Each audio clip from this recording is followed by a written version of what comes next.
ప్రభునందు ప్రియ దేవుని బిడ్డలారా, లెంటులోని 38వ దినం కొరకు ఏర్పాటు చేయబడిన దేవుని వాక్యము యోహాను సువార్త 13వ అధ్యాయం మొదటి నుంచి మనం చదువుకున్నట్లు గమనించినప్పుడు ఇక్కడ దైవజనులు తండ్రి గారు దేవదాసయ్య గారు తెలియజేస్తున్న అంశం ఏంటంటే పాద శుద్ధీకరణ పరిచర్య.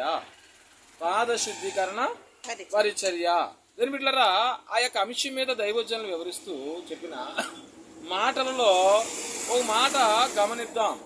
పాద శుద్ధీకరణ పరిచర్య అంటే ఏంటి? అసలు యేసయ్య ఒక మాట అన్నారు అన్న దైవజనులు. ఏంటి ఆ మాట అని మనం చూస్తే, దీని బిడ్డ నేను పరలోకము నుండి రావడం ఎందుకనగా నేను మీ చేత పరిచర్య చేయించుకొనుటకు కాదు గాని నేను మీకు పరిచర్య చేయుటకు వచ్చాను.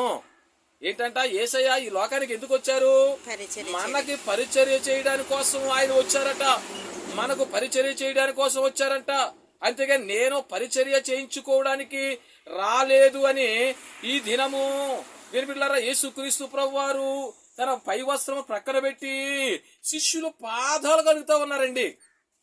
ఏం చేస్తున్నారమ్మా? ఈరోజు శిష్యుల యొక్క పాదములు కడుగుటకు ప్రారంభించాడండి యేసయ్య. చూసారా దేని బిడ్డలారా? ఈ లోకంలో మనం గమనిస్తే యాక్చువల్ నిజంగా చెప్పాలంటే శిష్యులు గురువు యొక్క పాదాలు కడుగుతారు. ఏం చేస్తారండి? శిష్యులు గురువు యొక్క పాదాలు కడుగుతారు. కానీ ఇక్కడ గురువు ఏం చేస్తున్నాడు? శిష్యుల యొక్క పాదాలు కడుగుతున్నారు.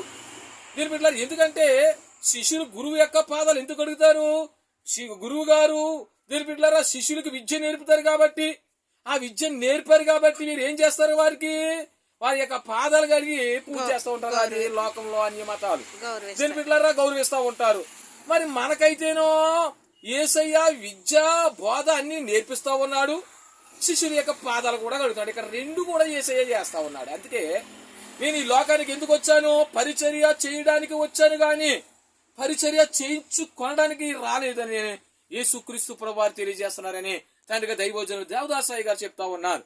దీని బిడ్డలారా, ఈ దినం పాద శుద్ధీకరణ పరిచర్య అనగా 40 దినములు కూడా మనం చాలా కష్టపడి దీని బిడ్డలారా మనం చాలా భక్తిగా 40 దినములు కూడా వెళ్ళి దీని బిడ్డలారా చర్చికి వెళ్తా ఉంటాం. కాబట్టి ఈ దినం ఏం చేయాలి? మనము దైవజనులు చెప్పిన ప్రకారము పాద శుద్ధి చేయించుకోవాలి.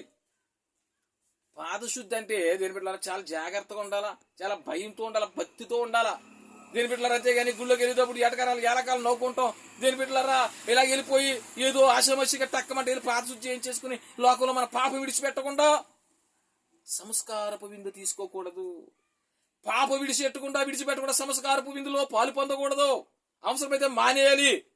దీని బిడ్డలారా మన యొక్క హృదయాన్ని మార్చుకోవాలి, మన మనసు మార్చుకోవాలి.